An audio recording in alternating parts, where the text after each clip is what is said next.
उसके लिए वो पेरिस जाना चाहती है और वहीं पर रहना चाहती है, लेकिन इसके लिए उसे पहले वहाँ कोई घर लेना होगा। और इसकी शुरुआत होती है मिस्टर हेनरी के घर से, जहाँ पर वो जाती है, लेकिन उसका बर्ताव उसके प्रति कुछ ठीक नहीं था। मिस्टर हेनरी बहुत ही चिड़चिड़े किस्म के इंसान थे और इसीलिए उसे देखते ही वो गेट बंद कर देते हैं। लेकिन बाद में क्लार्क उसे बताती है कि उनके बेटे ने न्यूज़पेपर में आर्टिकल दिया था कि वो ऊपर वाला रूम रेंट पर देना चाहते हैं, इसलिए मैं यहाँ पर आई हूँ। वो गेट खोलता है और उसे अंदर आने को बोलता है। ऊपर जाते समय क्लार्क देखती है कि वहाँ पर एक पियानो रखा हुआ है जो बहुत ही साफ है और ऐसा लग रहा था कि जैसे इसे कोई छूता तक नहीं है। और जब उस पियानो की नजर क्लार्क पर पड़ती है तब हेनरी उसे टोक देता है और कहता है कि उसके करीब जाने की भी कोशिश मत करना। वो उसे रूम दिखा देता है जो उसे काफी पसंद भी आता है, लेकिन हेनरी को ये मंजूर नहीं था वो अपने घर पर किसी और को रहने दे और इसीलिए वो पूरी कोशिश करता है कि वो उसे रूम ना अलॉट कर सके और आखिर में वो रेंट ज्यादा बढ़ा देता है। अब जिसकी वजह से क्लार्क को मजबूरन दूसरे ब्रोकर के पास जाना पड़ता है दूसरे घरों को देखने के लिए, लेकिन वो हेनरी के घर के मुताबिक बहुत ही छोटे थे, इसलिए वो उसे कुछ खास पसंद नहीं आते और वो फिर से अपने घर लौट जाती है वही पुराने कामों को करने के लिए। यहाँ में कुछ दिन बाद पता चलता है कि उसका एक मैरिड आदमी के साथ रिलेशन भी है। जब वो उसके साथ होती है तभी उसके पास हेनरी की कॉल आती है और लकीली वो कहता है कि तुम हमारे यहाँ पर रह सकती हो। और ये सुनकर क्लार्क बहुत ही ज्यादा खुश होती है और एलेक्स को भी इस बारे में बताती है, लेकिन क्लार्क उसे छोड़कर नहीं जाना चाहती थी। पर एलेक्स को इस बात से ज्यादा कुछ फर्क नहीं पड़ता। वो अपने घर वालों को ये न्यूज बताती है और फिर अगले दिन अपने सामानों को लेकर निकल जाती है पेरिस में रहने के लिए, उसके सपनों का शहर जहाँ पर रहना शायद हर किसी का सपना है।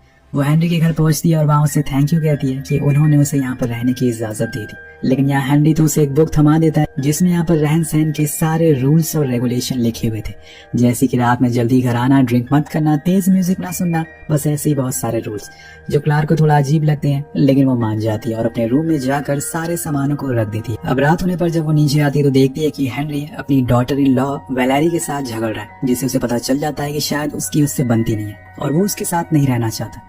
और जब वो क्लार्क को देखता है तो उसे अपने और वैलेरी के रिश्ते के बारे में बताता है। वो उसके बेटे को उससे दूर ले गई, वरना वो तो उसके साथ ही रहने वाला था। और वैलेरी का कहना है कि उसे यहाँ पर नहीं बल्कि किसी ओल्ड एज होम में रहना चाहिए, क्योंकि मैं बूढ़ा हो चुका हूँ और अब किसी काम का नहीं रहा। एक दिन घर में क्लार्क अकेली होती है तो वो बैठे बैठे बोर हो रही थी कि तभी उसकी नजर उस पियानो पर पड़ती है जिसको हेनरी ने प्ले करने से मना किया था। लेकिन वो कहते हैं ना कि जो चीज गलत होती है वही करने में मजा आता है इंसान को, तो यहाँ पर भी क्लार्क उसे प्ले करना शुरू कर देती है। वो बचपन में पियानो सीखा करती थी, लेकिन उसने फिर अपने घर वालों की वजह से पियानो सीखना छोड़ दिया और इसके बाद वो अपने कामों में बिजी हो गई। तभी वहाँ पर हेनरी आता है और उसे पियानो के पास बैठा हुआ देखकर बहुत गुस्से में आ जाता है और फौरन इस घर को छोड़कर जाने को कहता है। क्लार्क उसे माफी मांगती है, लेकिन हेनरी उसे रेंट मांगता है एडवांस में, लेकिन उसके पास तो अभी पैसे है ही नहीं, क्योंकि अभी उसने कहीं जॉब भी नहीं ढूंढी है, इसीलिए उसके पास कोई ऑप्शन नहीं बचता। लेकिन यहाँ हेनरी कहता है कि ठीक है तुम रेंट मत दो, लेकिन उसके बदले तुम्हें मेरे लिए एक काम करना होगा। मैं तुमसे पैसे नहीं लूंगा, अगर तुमने मेरा ये काम कर दिया तो 6 महीने का रेंट तुम्हारा फ्री।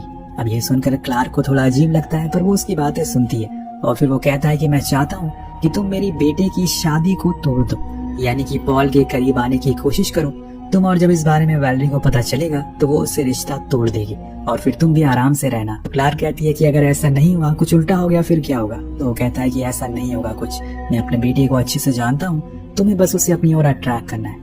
वो कुछ जवाब नहीं देता और घर से बाहर चली जाती है। पूरे रास्ते वो बस यही सोचती रहती है क्या वो हाँ करे या फिर ना। तभी उसकी नजर एक बार पर पड़ती है जिसके बाहर हेल्पर का बोर्ड लगा था। क्लार्क अंदर चली जाती है क्योंकि उसे ये जॉब चाहिए थी।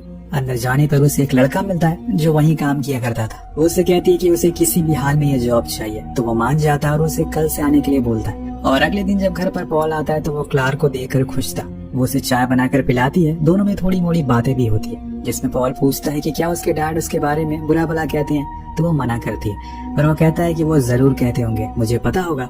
दरअसल वो उनके लिए दवाइयाँ लेकर आया था क्योंकि वो चाहता था कि क्लार्क उनका ख्याल रखे। तभी वहाँ पर हेनरी आ जाता है और पॉल को यहाँ पर देखकर उसका मजाक उड़ाने लगता है, जिसकी वजह से वो वहाँ से गुस्सा होकर चला जाता है।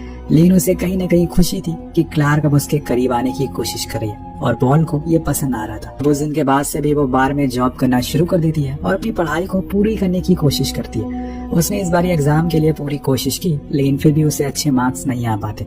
लेकिन उसने ठान लिया था कि वो फाइनल के पेपर में अच्छे नंबर से पास होगी। उसने अब हेनरी से भी दोस्ती करना शुरू कर दी थी क्योंकि वो ऐसे अकेले इस घर में बोर हो जाती थी। संडे वाले दिन हेनरी ने पॉल और वैलेरा के लिए कुछ लंच रखा था, जिसमें वो क्लार्क से कहता है कि वो खाना बना कर लाए ताकि पॉल इम्प्रेस हो सके। इसीलिए वो ऐसा ही करती है और वो बीच बीच में पॉल से फ्लर्ट भी करती रहती है। लेकिन उस दिन उसे समझ आ जाता है कि असल में वलारा से हेनरी इतना चिढ़ता क्यों है, क्योंकि वो थोड़ी सी अजीब थी, या फिर आसान भाषा में कहें कि थोड़ी सी बॉर्डम। अब लंच के दौरान क्लार्क पॉल से उस पियानो के बारे में पूछती है तो वो बताता है कि वो पियानो उसकी माँ का था, वो हमेशा इसे प्ले किया करती थी, लेकिन उनके जाने के बाद किसी ने भी इसे हाथ नहीं लगाया। हेनरी इन सब बातों से परेशान हो जाता है और इसी को लेकर उससे और पॉल के बीच में फिर से बहस हो जाती है, जिसके बाद वो क्लार्क से कहता है कि जाकर तुम उस पियानो को प्ले करो। वो लंच के बाद ऐसा ही करती है और उस पियानो की मीठी आवाज को सुनकर वो अपनी पुरानी यादों में खो जाता है। उसकी आंखों में आंसू आ जाते हैं और वो उठकर वहां से चला जाता है। क्लार्क को लगता है कि शायद उसने अच्छा प्ले नहीं करा इसलिए वो चले गए, लेकिन पॉल बताता है कि असल में उन्हें अपनी वाइफ की याद आने लगी थी, इसीलिए उन्होंने यहाँ से जाना सही समझा। अब इस समय पर वलारा खाने के लिए बोलती है तो पॉल भी वहाँ से चले जाना ये सही समझता है। अब वो दिन आ जाता है जिसका क्लार्क को बरसों से इंतजार था, यानी कि उसका रिजल्ट का दिन। किसी भी तरह से उसे इसमें पास होना चाहती थी।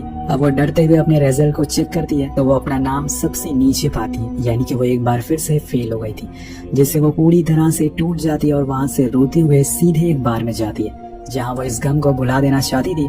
उस दिन उसने इतनी ज्यादा पी ली कि जब अगले दिन वलारा उसे अपने बर्तन लेने के लिए आती है तो वो उसमें ही वॉमिट कर देती है। सभी लोग ये देखकर घबरा जाते हैं और फौरन उसे दवाइयाँ देते हैं।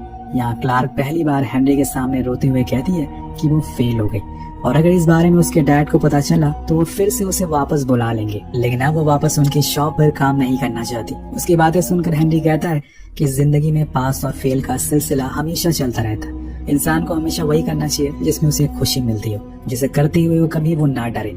यहाँ क्लार्क कहती है कि उसे पियानो प्ले करना पसंद है, लेकिन एक टीचर ने उसे इसके लिए बहुत पनिश करा था, जिसके बाद मैंने कभी भी पियानो प्ले नहीं किया। लेकिन आज वो हेनरी के कहने पर अपने लिखे हुए गाने को प्ले करती है, जिसे सुनकर वो पहली बार उसके सामने उसकी तारीफ करता है और इससे वो बहुत खुश होती है। अब वलारा के जाते समय वो उससे हेनरी की वाइफ के बारे में पूछती है तो वो बताती है कि उनकी आज से 10 साल पहले इसी घर की खिड़की से नीचे गिरकर मौत हो गई थी। तब से लेकर आज तक वो हमेशा अकेले ही रहते हैं। अब कुछ देर बाद वलारा उससे पूछती है कि क्या वो पॉल को पसंद करती है तो वो साफ साफ मना कर देती है कि नहीं, ऐसा कुछ नहीं है। लेकिन वलारा को शायद ऐसा ही लगता है, इसीलिए वो बार बार उसी से रिलेटेड उससे सवाल पूछती है और इसीलिए वो उसके जाने के बाद वो जाकर हेनरी को इस बारे में बताती है और कहती है कि मुझे लगता है कि वलारा आपके बेटे से सच में प्यार करती है, उसे पसंद नहीं है कि कोई भी लड़की उसके आसपास भी आए। लेकिन हेनरी कहता है कि वो झूठ बोल रही है, वो बस पॉल के साथ इसलिए है क्योंकि उसे उसके पैसों से प्यार है। लेकिन यहाँ पर अब क्लार्क इस काम को करने के लिए मना कर देती है क्योंकि वो ऐसे किसी प्यार करने वालों को अलग नहीं करना चाहती। लेकिन शायद हेनरी भी सही है, पर वो कहता है कि ठीक है, अगर तुम ये नहीं कर सकती तो तुम यहाँ से चली जाओ। अब यहाँ पर क्लार्क के पास कोई ऑप्शन नहीं था, इसीलिए वो अगले दिन अपने घर के लिए चली जाती है। लेकिन वहाँ जाकर वो देखती है कि उसके रूम को तो ऑफिस बना दिया गया। नीचे आने पर उसके डैड कहते हैं कि मुझे पता है कि तुम फिर से फेल हो गई, पर वो उन लोगों से झूठ कह देती है कि वो पास हो गई है और यही बताने के लिए वो यहाँ पर आई है और आज रात उसे फिर से पेरिस जाना है। सभी को उसकी बातों पर यकीन हो जाता है और वो फिर से हेनरी के पास लौट जाती है और इस काम को आगे बढ़ाने के लिए राजी हो जाती है। उसे किसी भी तरह से इस शहर को छोड़कर नहीं जाना था। वो उसे पॉल के बारे में और सारी जानकारी इकट्ठा करने लगती है कि उसे क्या क्या पसंद है उसे, ताकि वो ये काम जल्दी कर सके। वो काम पर लग जाती है और यहाँ पर हेनरी क्लार्क के लिए एक अच्छा फ्यूचर की तैयारी करने लगा। उसके लिए लंदन स्कूल ऑफ म्यूजिक में एडमिशन के लिए फॉर्म फिल कर देता है। जब इस बारे में क्लार्क को पता चलता है तो वो गुस्सा हो जाती है क्योंकि वो झूठे सपने नहीं देखना चाहती। अब कहानी आगे बढ़ती है और अगले दिन वो उसी स्विमिंग पूल में जाती है जहाँ पर पॉल हर वीक आया करता था और वहाँ पर क्लार्क को देखकर वो हैरान था। तो यहाँ पर क्लार्क उसे अपनी ओर खींचना शुरू कर देती है और फिर दोनों साथ में घर आते हैं, जहाँ पर वो उसकी पसंद की सारी चीजों को करती है जो असल में हेनरी ने उसे बताई थी। इस पर पॉल धीरे धीरे क्लार्क से अट्रैक्ट होने लगता है, मतलब कि सच लौंडा यहाँ पर पिघल रहा था और उसे पता ही नहीं चलता कि ये सब असल में एक नाटक है। लेकिन वो अब उसे पसंद करने लगा था और कुछ ही देर बाद क्लार्क भी उसे कह देती है कि वो उसके साथ एक रिश्ता बनाना चाहती है। लेकिन पॉल कहता है कि वो उससे बहुत छोटी है और ऐसे में वो ये कर नहीं सकता। तो ये सुनकर क्लार्क को खुद से नफरत हो जाती है। उसे लगता है कि शायद वो गलत कर रही है, लेकिन उसके पास हेनरी आकर बताता है कि पॉल तुम्हें मैसेज जरूर करेगा।